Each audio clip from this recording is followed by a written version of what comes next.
The Buffalo Bills going to visit the monsters of the Midway, covering machines. Bears are 8.5 point underdogs at FanDuel. Look, dogs between 3 and 10 this year, covering at a 58% clip.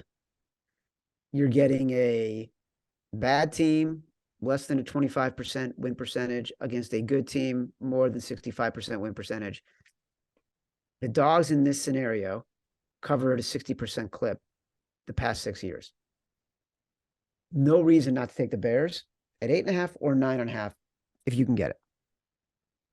Yeah, and we keep seeing these teams that have good offenses come to Chicago, and when they have to keep up, Fields keeps up. I mean, Miami came in, they put up 35 points. Fields put up 32 points. Detroit came in, they put up 31 points. Fields put up 30 points. We saw with the Eagles, they came in, they put up 25. He put up 20. It's just I can't explain it. It doesn't make sense. I watched the whole game. The kid would run for 20 yards, get a first down, take a sack. So then it'll be second and 27. Then he'll run it again for another 50 yards and get another first down. It's literally recess football, and there's no game plan, nothing teams can do to prepare for it. He is the freak. But on the flip side, the Bills have just been caught by the books. I mean, we could finally get caught here, Chad, by backing the Bears, but it's another thing it's gotten us to this point.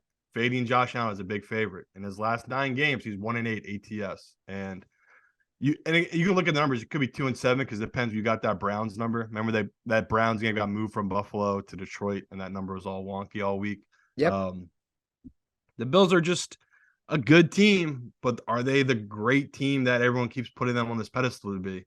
No, I mean they let teams in these games. We've seen it time and time again. Like Miami, they're in control of that game in the first half. Miami comes out in the second half, plays them tough.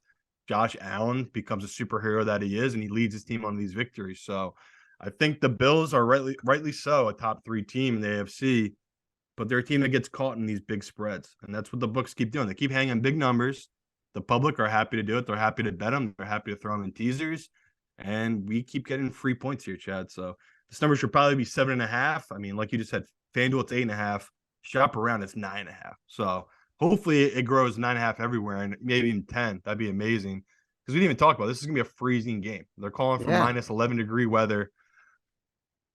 Josh Allen, he is incredible. We just saw the Bills give up 200 yards to Miami on the ground. That's what the Bears want to do. They want to run the ball. We saw them run last week all over the Eagles, and it's the same thing with this matchup. So a lot of things just point to this Bears game. So it's one of those where it's like, does it feel a little too easy? A little bit, Chad. I'm not gonna lie to you. We've had 2 weeks now where Denver the week before was the biggest bet team as a big dog.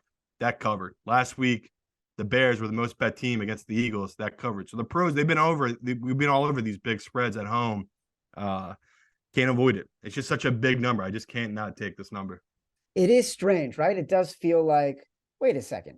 Why are they still making this number so big, knowing everything we know about the end of the season, especially with this Bills team, but also just when you're getting the overinflation on a team that's really good, and maybe it's people just backing the Bills, and the books are giving the wise guys the point, half a point, whatever, because they know all the money's going to come in on the Bills anyways. 100%.